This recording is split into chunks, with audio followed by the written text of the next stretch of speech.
দেখেন একটা হাদিসে মুবারাকা মনে পড়লো, সুবহানাল্লাহ। এখন যতটা ইসলাম সহজ, আমার নবীর জামানায় এতটা সহজ ছিল। একবার দামেস্ক থেকে এক বিজনেসম্যান উট নিয়ে গেল মক্কার সরজমিনে, মক্কা শহরে বিক্রি করবেন, বিজনেসের উসিলায়, ব্যবসার উসিলায় গেলেন। যাওয়ার পরে ওখানের মধ্যে দেখা হয়ে গেল আবু জাহেলের সাথে। কোন জাহেল? আবু জাহেল, মক্কার সবচেয়ে বড় গুন্ডা, সন্ত্রাস। যখন তার সাথে দেখা হয়েছে, ওই সময় আমার নবী ইসলাম প্রচার করছেন, একদম নতুন নতুন, অল্প অল্প মুসলমান, বেশি মুসলমান না। এখন তো মুসলমান বললেই মুসলমান খুঁজে পাওয়া যায়, তখন এতটা সহজ ছিল না, কঠিন ছিল। যখন ওই তাজের ওই ব্যবসায়ী ব্যবসা করতেছে, দুইটা উট আবু জাহেল দেখে বলতেছে আমার কাছে বিক্রি করো, আমি এটা টাকা দিব। তো সে সরল মনে, সহজ সরল মনে বলতেছে ঠিক আছে। বলে আমার বাসা এখানে কাছেই, আমি কালকে তোমাকে টাকাটা দিব। তো এক দেশ থেকে, দামেস্ক থেকে গিয়েছেন মক্কা শহরে। ওখানে তো তখন হোটেলের ব্যবস্থা, রিসর্টের ব্যবস্থা ছিল না। ওখানে যে থাকবে, একদিনের জন্য থাকবে, ওই ব্যবস্থা ছিল না। কষ্ট মষ্ট করে ছিল, দিয়ে দিয়েছে। যাওয়ার সময় আবু জাহেল বলতেছে এখানে একজন ব্যক্তি আছে, নাম মুহাম্মদ সাল্লাল্লাহু তাআলা আলাইহি ওয়াসাল্লাম। মুহাম্মদ আরবি নামে এক ব্যক্তি আছে, ম্যাজিশিয়ান, নাউজুবিল্লাহ, জাদুকর বলতেছে আমার নবীকে। নাউজুবিল্লাহ পড়ে, তার থেকে দূরে থাকবা, তেনার থেকে দূরে থাকবা, নাহলে কালমা পড়িয়ে তোমাকে মুসলমান বানিয়ে নিবে। তোমার তো ওই জামানার বিজনেসম্যান ছিল, এত কিছু বুঝতো না। বলে ঠিক আছে হাজরত, দূরে থাকবো। এখন দুইটা উট দিয়ে দিছে আবু জাহেল রে। পরের দিন যখন গেছে, দিছে সিটার রে। সিটার কি আর টাকা দেয়? ক্ষমতাবান, দেখবেন জোর যার মূল্য তার। দেশের মধ্যে তো এমন অবস্থাও চলে না? যার কাছে টাকা পয়সা আছে, দেখা গেছে জমিনে তো পাই পড়ে না, নিজেরা যে কি একটা মনে করে আল্লাহ মালুম। এমন অবস্থা, সামনে দিয়ে হেঁটে গেলে, যদি বয়স কম বা বয়স বেশি হোক, সামনে দিয়ে হেঁটে গেল, এলাকার মানুষ যদি সালাম না দেয়, ডাক দিয়ে বলবে এই তুমি যে সামনে দিয়ে গেলা, সালাম দিলা না কেন? আওয়াজ দেয় না? এরকম আছে না? আছে না? আছে। মনে করে যে সালামটা তেনাকে দিতে হবে, অথচ সালাম দেওয়ার কথা ছিল তোমার। যার মনে পড়বে সে সালাম দিবে। এরকম ক্ষমতাবান যুগে যুগে ছিল। আবু জাহেলের কাছে সেই বিজনেসম্যান, সেই বিক্রেতা যখন পরের দিন টাকা নেওয়ার জন্য গেল, সে বলে আগামীকালকে আসো। দ্বিতীয় দিন গেল, বলে তারপরে তৃতীয়, বলে আগামীকালকে আসো, আজকে একটু ব্যস্ত আছে। এরকম ঘুরাইতেছে। এরকম কিছু আছে না? টাকা পয়সা নিয়ে ঘুরাইতে থাকে না কিছু? তো ওই জামানো ছিল, ঘুরাইতেছে, দিবে না। যখন এমন অবস্থা হইলো, ওই ব্যবসায়ী ঘাবড়ে গেল, নিজেকে অসহায় ফিল করছে, আমি কার কাছে যাব? ওই ব্যক্তি চিন্তা করছে আমি কার কাছে যাব, টেনশনে বলতেছে আমার ছোট ছোট বাচ্চা আছে, এখানে মক্কায় থাকার সুযোগ সুবিধা নেই, আমি কোথায় থাকবো? আমার টাকাটা দাও, আমি চলে যাই। তখন সে বললো যে তোর টাকা তোকে দিব না, দেখি কিভাবে নেস। সে গরম দেখানো শুরু করলো, ক্ষমতার বড়াই এই দুনিয়াতেও দেখাতে পারবেন। মনে রাখবেন, একদিন না একদিন এই হিসাব আপনাকে রব্বুল আলামিনের কাছে দিতে হবে। যখন ক্ষমতার বড়াই দিছে, সে এখন কান্না করতেছে, চিন্তা করলো কার কাছে যাব, কার কাছে? সবাই বলতেছে ওখানে মক্কার, ওখানে সবাই আবু সুফিয়ান, উতবা, সাইবা, কুরাইশরা, মক্কার কুফাররা বসে আছে। তাদের কাছে গিয়ে বলল ভাই আমি বিপদে পড়েছি, আপনাদের মক্কা শহরে এসে বিজনেস করছি, ব্যবসা করতে আসছি, দুইটা উট বিক্রি করছি, টাকা দিচ্ছে না, 3 দিন ধরে ঘুরতেছি অসহায়ের মতো, আমার বাল বাচ্চা আছে, ছোট ছোট বাচ্চারা অপেক্ষা করছে, দামেস্ক শহরে চলে যেতে হবে। তখন আবু সুফিয়ান, উতবা, সাইবা, তারা, আবু সুফিয়ান উনি তখন কালমা পড়ে নাই, তখন বলতেছে কে নিয়েছে তোমার উট, কে নিয়েছে, কে টাকা দিচ্ছে না, আমাদের কাছে বলো। সে মনের মধ্যে একটু সাহস পাইলো যে বল যাক, একজন তো পেলাম যার কাছে মনে দুঃখ বলা যাবে। তেনাদের কাছে বলতেছে এখানে অনেক বড় ধনাঢ্য ব্যক্তি, নাম আবু জাহেল। সবাই মাথাটা নিচু করে ফেললো, মাথাটা নিচু করে বলতেছে সে তো বড় সন্ত্রাস, গুন্ডা, অনেক বড় সন্ত্রাস, সে যদি টাকা না দেয় নেওয়ার কোনো উপায় নাই। দেখবেন আমাদের সমাজে এরকম ব্যবস্থা আছে, এরকম আছে, ক্ষমতাদার, জানে চিটার, বাটপার, দেশের টাইনে দোষেরটা খায়, তাকে আসনে বসায়। আওয়াজ দেয় না? ঠিক কিনা? তাকে দেখা যায় আমরা আসনে এসে বসাই, বোমা মারলো, সূরা ফাতিহা তেলাওয়াত করতে পারবে না, উনি আমাদের নেতা। আবার আসবে কিভাবে আল্লাহর রহমতে? এই দেশের মধ্যে, এলাকার মধ্যে আপনাকে সিলেক্ট করতে হবে যারা আল্লাহর রাস্তায় নিজের জীবনটা উৎসর্গ করেছে, তাকে ইমাম বানিয়ে দেখুন, নেতা বানিয়ে দেখেন, সমাজটা পরিবর্তন হয়ে যাবে। ঠিক কিনা? যখন বলতেছে সম্ভব না, টাকা পাবেন না, সে তো এখন শেষ, চিন্তা করতেছে এখন তাহলে আর কি করবো, এখন আর কি করার আছে, এখন তো আর কোনো কিছু করার নেই, দিশাহীন হয়ে যখন ঘুরছে। এখানের মধ্যে হাদিসে এসেছে, সায়বা কাফের মুশরিক ছিল, সে বলতেছে ওই দেখো কাবা শরীফের মধ্যে পিঠটা লাগিয়ে একজন বসে আছে, আমিনা লাল বাবা আব্দুল্লাহ দুলা মুহাম্মদুর রাসূলুল্লাহ, যাও তার কাছে যাও, গেলে হয়তোবা টাকা পয়সা দিবে। সুবহানাল্লাহ কয়, আমার নবীর কথা বলছে। আবার এই দিক দিয়ে আবার হাসতেছেও। দেখবেন যে যারা টাকা পয়সা থাকে তারা একটু অন্যের দিকে আঙুল দিয়ে, যাস না ওর কাছে যা, তার কাছে গেলে অনেক কিছু পাবি, বইলে আবার হাসতে থাকে। আছে না? আছে না? এরকম খোঁচা একটা মায়েরা হাসতেছে, বলে যাও ওনার কাছে যাও, জানে আমার নবী তো অল্প আয় করে, নবীর কাছে গেলে এত টাকা কই থেকে পাবে, তারপরও পাঠাই দিছে, বলে ওই যে কাবা শরীফে ওইদিকে পিঠ লাগায় দাঁড়ায় বসে আছে, যে ওনার কাছে। তো ওই ব্যক্তি চিন্তা করছে যাবে কি যাবে না, কাছাকাছি গিয়ে দেখতেছে আমার নবী চোখ বন্ধ করে আছে, আল্লাহর জিকিরে হয়তো বা মগ্ন, চোখ বন্ধ করে আছে, নবীজির কাছে শাস্তে চুপটি করে ওই ব্যক্তিটা বসে আছে, চিন্তা করছে বলবো কি বলবো না। চিন্তা করতে করতেই সে বলতেছে এমন দুইটা কথা আমার নবী বললেন যে ওই কথা শোনার সাথে সাথে বলতেছে এই অসহায় এই নগরীতে, মক্কা নগরীতে ঘুরছিলাম, নবীর ওই সময় ওই ব্যক্তি ওই নবীজির দুইটা কথা শুনে মনের মধ্যে প্রশান্তি এসে গেল। নবীজির চোখ মোবারক খুলে, চোখটা খুলে বলতেছে ভিনদেশী মনে হয়। এই কথাটা যখন বলছে সে তখন মনের মধ্যে পেরেশানিটা অর্ধেক দূর হয়ে গেছে। দ্বিতীয় কথা বলতেছে মনে হচ্ছে বাবা তুমি অনেক পেরেশান। সুবহানাল্লাহ, দেখেন কেমন নবীর উম্মত আমরা। আল্লাহু আকবার। সে নবী চিনে না জানে না তাকে ভালোবাসতো, আর আমার সেই নবী বলে যে উম্মতরা আমাকে ভালোবাসবে শেষ জামানায় তাদেরকে আমি 7 বার মোবারকবাদ জানাই যারা আমাকে দেখে নাই কিন্তু আমার কালমা পড়েছে। সুবহানাল্লাহ। নবীজি বলতেছে টেনশন করিস না, কোনো টেনশন করার কিছু নেই, চলো। নিয়ে গেল বাসায়, কোনো জানা নাই, পেহচান নাই, কোনো পরিচিত নাই। নবীজি নিয়ে গেল বাসায়, নিয়ে একটু দুধ দিচ্ছে, খেজুর দিচ্ছে, খাবার আপ্যায়ন করলো। করার পর এখনো জিজ্ঞেস করে না কি সমস্যা। নবীজি সমস্যা শোনার আগে বলতেছে টেনশন করিস না, জুবান দিয়ে যা বলবি আল্লাহ তাই কবুল করবে, টেনশন করিস না, পেরেশান হইস না, খাবার খাও। খাবার খাওয়ানোর পরে আমার নবী বলতেছে এবার বলো বাবা কি সমস্যা। বলে হুজুর আপনি তো অনেক ভালো মনের মানুষ, সরল মনের, আপনার জুবান দিয়ে যে কথাই বের হচ্ছে মনের মধ্যে প্রশান্তি চলে আসতেছে, কেমন জানি মনে হচ্ছে এই মক্কা নগরীতে আপনি আপন ছাড়া আর কোনো আপন নাই, সব পর শুধু এক কেবলমাত্র আপনি আপন। আপনার কাছেই বলি আমি এসেছিলাম দামেস্ক থেকে 2টা উট নিয়ে, শেষ সম্বল এগুলি ছিল, এসেছি বিক্রি করেছি। এক ব্যক্তি ধনাঢ্যবান ক্ষমতাবান, সে অনেক টাকার অধিকারী, সে 2টা উট নিয়ে গেল, বললো পরের দিন টাকা দিবে, 3 দিন ধরে ঘুরাচ্ছে টাকা দেয় না, আজকে তো জানিয়ে দিয়েছে টাকা দিবে না, ক্ষমতা থাকলে নিয়ে যা, এভাবে বলে দিয়েছে, কি করবো বুঝতেছি না। নবীজি তখন বলে যে সমস্যা নাই, চলো তার কাছে, আমি নবী মুস্তাফা সহ তুমি সহ যাবো। সুবহানাল্লাহ, আমি সহ তুমি সহ যাবো, সমস্যা নেই চলো। যখন ওই ব্যক্তির কাছে আস্তে আস্তে করে গেল, এখন পিছনে উতবা সাহেব পাঠাইছে, গোয়েন্দা পাঠাইছে, দেখ উনি আবার মুসলমান করে দেয়নি, ভিনদেশী তো কিছু বইলে যদি মুসলমান বানায় ফেলে, এই জন্য পিছনে পিছনে গোয়েন্দা পাঠাইছে, একজন পিছনে থেকে থাকে। সে দেখতেছে নবীজি সহ ওই ব্যক্তি সহ আবু জাহেলের ঘরে, আবু জাহেলের ঘরের সামনে গিয়ে ওই ব্যক্তি বলতেছে এতক্ষণ দেখতেছি আমার নবীজির চোখ মোবারক সবসময় নিচে, কথা আস্তে আস্তে বলে, আমি 100টা প্রশ্ন করলে উনি একটার উত্তর দেয়, এত আস্তে। চিন্তা করতেছি এত নরম মানুষ, আর সে আবু জাহেল, সে যে গরম, যে টাকার রুতবা, যে অহংকারী, তার কাছে গিয়ে তিনি কি করবে, সরল মানুষ কি না কি বলে, চিন্তা করতেছিলাম পারবে কিনা। হঠাৎ করে দেখতেছি আমার নবী নবীজির কথা বলতেছে, ভালো মতো গভীর মনোযোগ দিয়ে যুবক শুনুন, যখন নবীজির কথা বলতেছে বলে এত নরম মানুষ যখন কাছাকাছি গেল, আবু জাহেলের কাছাকাছি যাওয়ার পরে, ওই ঘরের কাছাকাছি যাওয়ার পরে তেনার তেবার, তেনার স্টাইল, তেনার চিন্তাধারা চেঞ্জ হয়ে গেল, চোখ বড় হয়ে গেল, চোখ বড় করে বলতেছে এ আবু জাহেল, এ আবুল হাকাম কোথায়, বের হও। আবু জাহেল থরথর করে কেঁপে বের হলো, এসে দেখতেছে আলামিন অর্থাৎ মুহাম্মদুর রাসূলুল্লাহ সাল্লাল্লাহু তাআলা সাল্লাম আমার নবী দাঁড়িয়ে আছে। দেখতেছে যে ওই আলামিন যাকে সত্যবাদী হিসেবে খেতাবাদ দিয়েছে তিনি দাঁড়িয়ে আছে, বলতেছে এই আবু জাহেল তুমি তার টাকা কেন আটকে রেখেছো, তাড়াতাড়ি টাকা নিয়ে এসো। সে আবু জাহেল বলতেছে হ্যাঁ হ্যাঁ আমি এখন নিয়ে আসতেছি। দৌড়া গিয়ে টাকা এনে ওই লোকের হাতে দিয়ে দিল। ওই লোক তখন থরথর করে কাঁপতেছে, কাকে নিয়ে আসলাম, কে আসলো। আবু জাহেল এরকম ভয় পেয়ে গেল, যাকে সবাই মক্কার সবাই ভয় পায় সে নাকে ভয় করছে, তিনি কে। তখন ওই সময় আমার নবী মুস্কি মুস্কি হেসে বলতেছে টেনশন করিস না, যা টাকা পেয়েছিস চলে যা। তখন ওই ব্যক্তি বলতেছে আপনার পরিচয়টা বলেন, আপনি কে, কে আপনি, আমাকে এভাবে অপরিচিত হয়ে আমাকে সহযোগিতা করলেন, আপনার পরিচয়টা বলেন। বলে পরিচয় লাগবে না, নাম দরকার নেই, কাম যেটা করেছি সেটাই যথেষ্ট। তখন বলতেছে যা যা চলে যা।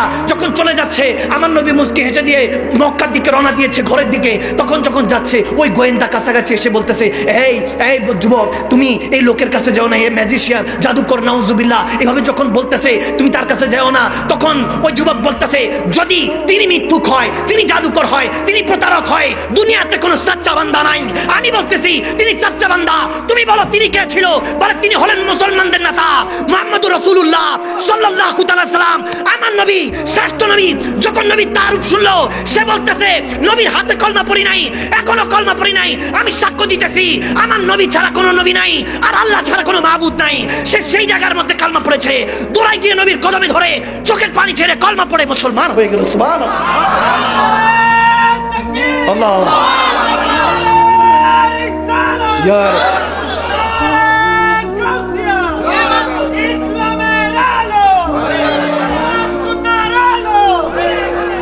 সে নবীর শান কম না বেশি? আমার নবীর শানটা বাড়িয়েছেন কে? আওয়াজ আসে না কে? যুবক আওয়াজ করেন কে? আমার নবী বলতেছেন পূর্বেকার এক আল্লাহওয়ালার কথা বলতেছেন, যুবকদের উদ্দেশ্যে, যুবক সাহাবাদের উদ্দেশ্যে। এক বাদশা ছিল, জাদুর উপরে সে তার বাদশাহিত্ব কায়েম করেছে, অর্থাৎ জাদুটা ব্ল্যাক ম্যাজিক। দেখবেন ইদানিং কালে এমন ব্ল্যাক ম্যাজিক, এই কালো জাদু, কুফরি বেশি বেড়ে গেছে। কেউ উন্নতি করলে কুফরি করে যাতে নিচে নেমে যায়, ঠিক না? প্রচন্ড ফোন আসে আমার কাছে, হুজুর কিছুই আগাচ্ছে না, ব্যবসা আগায় না, পড়াশোনা নাই, স্বামী স্ত্রী ঝগড়া, পরিবারের অশান্তি ডে বাই ডে বাড়ছে। এই ব্ল্যাক ম্যাজিক কুফরি ইদানিং বেশি বেড়ে গেছে, ঠিক না? তো ব্ল্যাক ম্যাজিক কুফরি দিয়ে, এই জাদুটনা দিয়ে এক বাদশা নিজের বাদশাহিত্ব কায়েম করেছে। তো যে জাদুকর ছিল সে হঠাৎ বৃদ্ধ হয়ে গেল। বাদশার কাছে বলতেছে, বাদশাহ নামদার, আমি তো বৃদ্ধ হয়ে গেছি, যদি একটা যুবক দিতেন আমার জাদুগুলি তাকে শিখাইতাম, সে পরবর্তীতে এটা চালাইতো। তো একটা যুবককে নিযুক্ত করা হলো, খুব শার্প ব্রেন ওয়ালা। এই কত 20 থেকে 25 বছরের যুবক। যুবকরা গভীর মনোযোগ দিয়ে, কনসেন্ট্রেট দিয়ে শুনে। যখন ওই যুবক জাদু শিখার জন্য ওই ম্যাজিশিয়ানের কাছে যেত, প্রতিমধ্যে ইনজিল, কোরআনে ওয়ালা এক আলেম, আল্লাহ ওয়ালা, এরকমই মজলিস করে ইনজিল শিখাইতো। যেমন আমাদের 4খানা শ্রেষ্ঠ কিতাব আছে, তাওরাত, জাবুর, ইনজিল, কোরআন, 4টা শ্রেষ্ঠ কিতাব। আমাদের কোরআনের আগে ইনজিল ছিল, ঈসা আলাইহিস সালামের উপরে যেটা নাজিল হয়েছে। তো ইনজিলের অনুসারী একজন আলেমে দ্বীন দরজ দিতেন। যখন দরজ দিচ্ছেন, ওই যুবক দেখতেন যে অনেক মানুষ সমাগম হয়, একজন হুজুর পড়ায়, ওখানে গিয়ে বসতেন। দেখতেছে ওই জাদুকরের থেকেও আল্লাহর ইনজিলের কথা, আল্লাহর কথাগুলি আরো বেশি ভালো লাগে, সুবহানাল্লাহ, ভালো লাগে শুনতো। যখন শুনতেছে হঠাৎ তার মন চাইতেছে যে ইসলাম ধর্ম গ্রহণ করি। এখন ধর্ম যখন গ্রহণ করবে, সে পরীক্ষা করলো কি একদিন যাচ্ছে ওই জাদু শিকার জন্য, জাদুকরের কাছে যাচ্ছে, প্রতিমধ্যে দেখতেছে এক বিষাক্ত সাপ থানা তুলে বসে আছে। সে একটা পাথর নিল, পাথর নিয়ে বলতেছে, সে তার প্রভুর কাছে যাকে সে মানে বলতেছে যে আমার প্রভু হন না কেন, যদি সত্যি ওই জাদুকর সত্যি হয়ে থাকে তাহলে এই পাথর দ্বারা এই সাপটা মরে যাবে। তারপর সে পাথরটা নিক্ষেপ করলো, দেখে যে সাপ মরে না। আরেকটা ছোট্ট পাথর নিল, বলতেছে এত বড় সাপ, যদি ওই আলেম, ওই হুজুর যদি সত্যিকার হয়ে থাকে তাহলে এই পাথর নিক্ষেপ করার সাথে মরে যাবে। ওই ছোট্ট পাথরটা নিক্ষেপ করলো, সাপটা ওখানে মারা গেল। সুবহানাল্লাহ। তখন বুঝতে পারলো যে এই ইনজিলের কথা, ঈসা রুহুল্লাহর কথা সত্য, আল্লাহর দ্বীন সত্য। সে ওখানে এসে কালমা পড়ে মুসলমান হয়ে গেল। সুবহানাল্লাহ বলে। দিন যাচ্ছে, দিন যেতে যেতে সে ওই জাদু বাদ দিয়ে দিল, দিনের পথে চলা শুরু করলো। এখানের মধ্যে দেখা যায় যে ইমামগণরা একটা নুকতা বয়ান করেছে যে ওই সাদা চুল, সাদা দাড়ি যখন হবে তখনই বেলায়েত, আল্লাহ রাসূলের রুহানি ক্ষমতা আপনার ভিতর প্রবেশ করবে, এমনটা নয়। যৌবন বয়সের মধ্যে আল্লাহ রাসূলের প্রেম হয়, ঠিক না? আপনি যেমনটা ইরাদা করবেন তেমনটা ভাবে আপনার অবস্থান তৈরি হবে। যখন ওই যুবক এভাবে দিনের পথে চলছে, অনেক নাম ডাক হয়ে গেল, সবাই তার কাছে সিরিয়ালের দোয়ার জন্য আসে, যে ওই হুজুরের কাছে গেলে, ওই যুবকের কাছে গেলে দোয়া কবুল হয়। যখন যাওয়া শুরু করলো, ওই ম্যাজিশিয়ান, ওই জাদুকর যে জাদুটনা করতো, কুফরি করতো, সে একদিন অসুস্থ হয়ে গেল বৃদ্ধ অবস্থায়। সকল হাকিম ডাক্তার দেখালো, কেউ তার চিকিৎসা দিতে পারছে না। এমন অবস্থায় কেউ একজন বললো যে হুজুর, একজন ব্যক্তি আছে, যুবক আছে, যার দোয়া মালিক কবুল করে, তিনি চাইলে সুস্থতা হতে পারে। তখন ওই যুবককে ডেকে আনা হলো। যুবক বলতেছে, আমি তো দোয়া করবো, শেফা আল্লাহ দিবে, কিন্তু শর্ত হলো তোমাকে কলমা পড়তে হবে। সুবহানাল্লাহ। এখন জাদুকর সে বাঁচা দিল কথা, চাচা আপনার প্রাণ বাঁচা, একটা কথা আছে না, বাঁচা দিল কথা, বলতেছে ঠিক আছে আমি কলমা পড়তে রাজি আছি, কিন্তু সুস্থতা চাই। তখন সে সাথে সাথে হাতটা তুললো, আল্লাহ রাব্বে করিম তাকে সুস্থতা দান করলো। সে তাড়াতাড়ি কলমা পড়ে মুসলমান হয়ে গেল। ওই জাদুকরও মুসলমান হয়ে গেল। মুসলমান হওয়ার পর রাজার ডাক করলো, ওই বাদশা ডাক দিল, ওই জাদুকরকে ডেকে বলতেছে ঠিক আছে আসো। ওই জাদুকর কোথায়? আসার পরে বাদশা বলতেছে কি খবর, তোমার নাকি অসুস্থ হয়েছিলা? বলে আমাকে সুস্থ করে দিয়েছে আমার আল্লাহ। বলে আমি হলাম খোদা, আবার কে? কে আবার প্রভু? সে নিজেকে সেজদা করাতো ওই বাদশা, নাউজুবিল্লাহ। তখন বলতেছে তোমার যে রব, আমাকে যিনি সুস্থ করেছেন, সেই রব এখনো তোমাকে দেখছে, আমাকে দেখছে, আমি তেনার কলমা পড়ে মুসলমান হয়েছি। তখন বাদশা তার জোর খাটালো, জোর যার মূল্য তার জোর খাটালো, বললো কে তোমাকে এই কালমার দাওয়াত দিছে? ওই যুবকের কথা বলা হলো, যুবককে ধরে আনা হলো এবং ওই আলেমী দ্বীনকে শহীদ করে দেওয়া হলো, হত্যা করলো, তাকে তেনাকে মেরে ফেলা হলো। যুবককে বলতেছে তোকে কে বাঁচাবে দেখবো, কোন সে রব তোকে বাঁচাবে? বলতেছে না, আমি সেই রবের দিকে ফিরে গিয়েছি, তওবাতুন নাসুহা ওয়া তাওবাতুল ক্বাবলাল মাউত, মৃত্যুর আগে তওবার রাস্তা খোলা আছে। ওই বাদশাকে সে বলল যে তওবা করে ফিরে আসো, আল্লাহর কাছে হিসাব দিতে হবে, তুমি ক্ষণস্থায়ী দুনিয়াতে চিরস্থায়ী হুকুমত চালাতে পারবে না। যখন এই কথাগুলি বলতেছে, বল তোমার অবস্থা এখন ওই যুবককে ছেড়ে দিচ্ছে, তোমাকে এখনই ধরাশায়ী করছি। তখন প্রজাদেরকে দিয়ে বলতেছে যাও এই যুবককে যাও, এর কারণে অনেকে মুসলমান হয়ে যাচ্ছে, তাকে পাহাড়ের চটি থেকে ধাক্কা দিয়ে ফেলে দাও। যখন শত শত প্রজা নিয়ে ওই যুবককে পাহাড়ের কাছে নেওয়ার উপক্রম হলো, তাকে ধাক্কা দিবে, এর আগে দিয়ে যুবকটা দুটো হাত তুললো, বললো আল্লাহ আমার জন্য নয়, তোমার জন্য, তোমার জন্য হেফাজত করো। আল্লাহ আমার ইজ্জতের জন্য না, কারণ মুমিন নিজের জানের কোনো পরোয়া করে না, জানে মৃত্যু তো আসবেই, আজ না হয় কাল। মৃত্যু তো একটা সেতু, এই পার থেকে ও পার, এই পারে ইহকাল, ওই পারে পরকাল। এই কালে দুনিয়ার জিকিরে, আল্লাহর জিকিরের মধ্যে ব্যস্ত থাকবো, ওখানে আল্লাহ অপেক্ষা করছে, ওয়েট করছে আমার জন্য। রাসূলুল্লাহ ওয়েট করছে, এই চিন্তার মধ্যে বলতেছে আল্লাহ তোমার জন্য, তোমার শানের জন্য হেফাজত করো। তখন সাথে সাথে আল্লাহর একটা গজব পড়লো, ওই যত প্রজা আছে সব পাহাড় থেকে পড়ে গেল। পাহাড় থেকে পড়ে যখন ওখানে শেষ, যুবক আবার বাদশার দরবারে হাজির, বলে দেখছেন বাঁচানে ওয়ালা তো আল্লাহ, আমাকে হেফাজত করছে, কি করবেন? বাঁচানে ওয়ালা কে? আওয়াজ না কে? আল্লাহ তো হেফাজত করছে, এখন কি করবেন?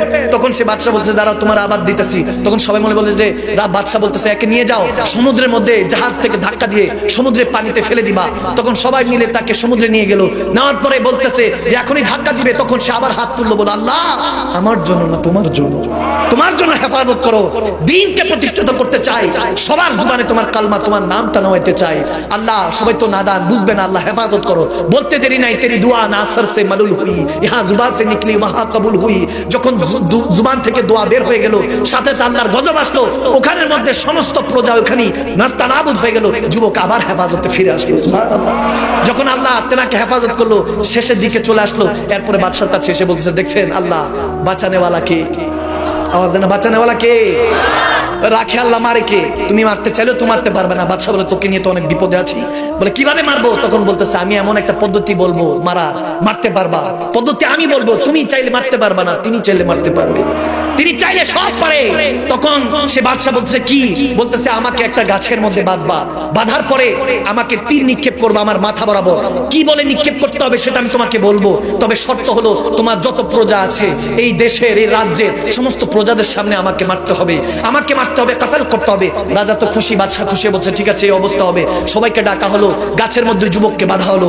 বাঁধার পরে এখন যখন তীর নিক্ষেপ করবে, তখন ওই যুবক বলতেছে দেখেন ইমান, দেখেন ইমান, মুসলমান আমাদের ইমানের শক্তি এখন সমস্ত কিছু ইহুদি নাসারাদের কবলে পড়ে ধ্বংস হয়ে যাচ্ছে। সেই যুবকের কথা আমার নবী মদিনাতুল মুনাওয়ারায় সমস্ত সাহাবাদের সামনে বলতেছিলেন যে যুবক এরকম ইমানদার হও যাতে তোমার জুবান থেকে বের হতে দেরি হবে না, কথা রব্বে করিম কবুল করতে দেরি না হয়, এরকম জুবানের তাসির তোমার জুবানে আনো। যখন এরকম অবস্থা হলো, ওই যুবক বলতেছে এখন আমার মাথার বরাবর তীর নিক্ষেপ করো, কিন্তু শর্ত হলো যখন তীর ছাড়বা তখন আমার রবের নাম নিবা। তখন ওই তীর নিক্ষেপকারী বাদশা বলতেছে আল্লাহু আকবার বলে তীর যখন নিক্ষেপ করলো, আমার আল্লাহর নাম নেওয়ার সাথে সাথে তীরটা সেই যুবকের মাথা চিরে যখন পার হয়ে গেল, রূপ বরবাদ করে গেল। সাথে সাথে এই পরিস্থিতি দেখে যে এতদিন ধরে যে যুবককে মারতে পারে না, কোন শক্তি, সেই কোন ক্ষমতা এই যুবককে শেষ করতে পারে নাই, তখন দেখে আমার মওলার নাম দেওয়ার সাথে সাথে আল্লাহ তাকে শহীদের দরজা দিয়ে দিল। আর ওইখানে সমস্ত প্রজা বাদশারা এই কারামত, এই অবস্থান দেখে কালমা পড়ে মুসলমান হয়ে গেল। সুবহানাল্লাহ।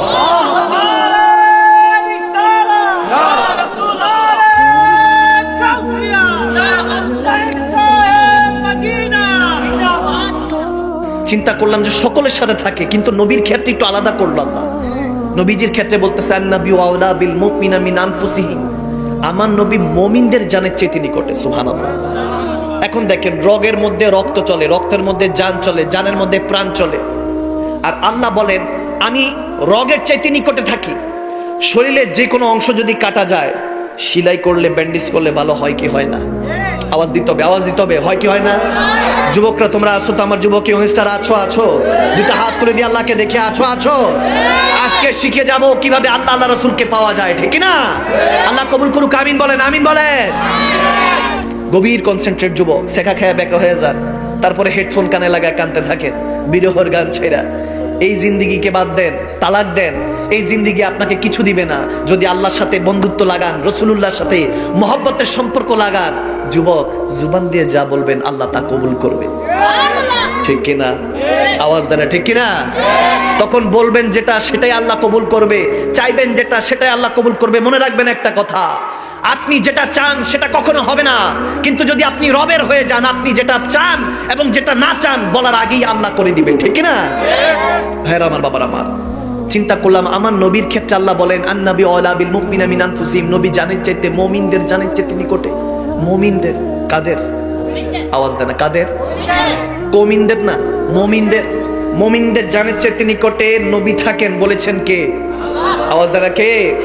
আর আল্লাহ সকল বান্দাদের নিকটে থাকেন, ঠিক না?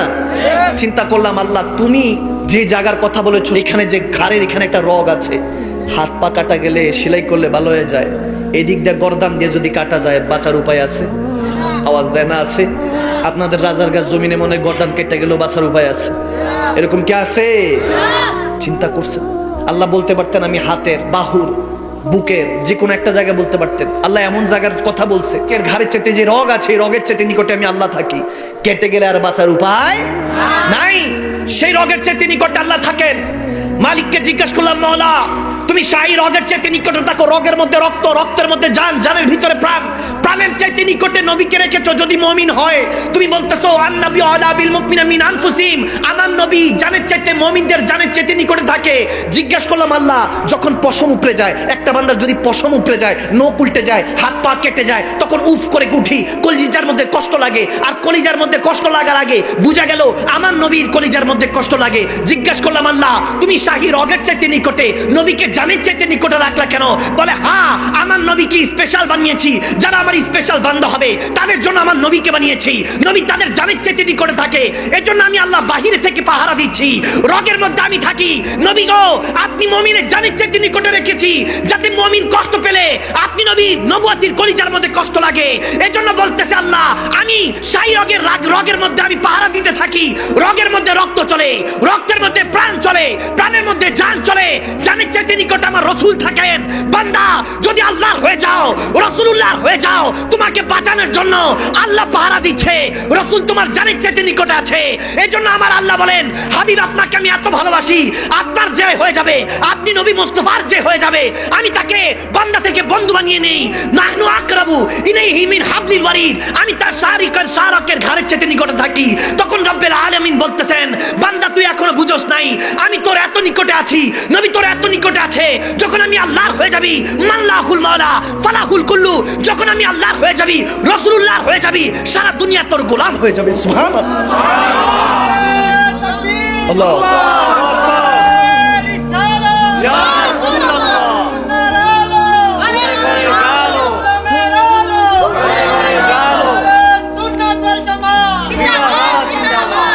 একবার উচ্চ আওয়াজে পড়েন সুবহানাল্লাহ।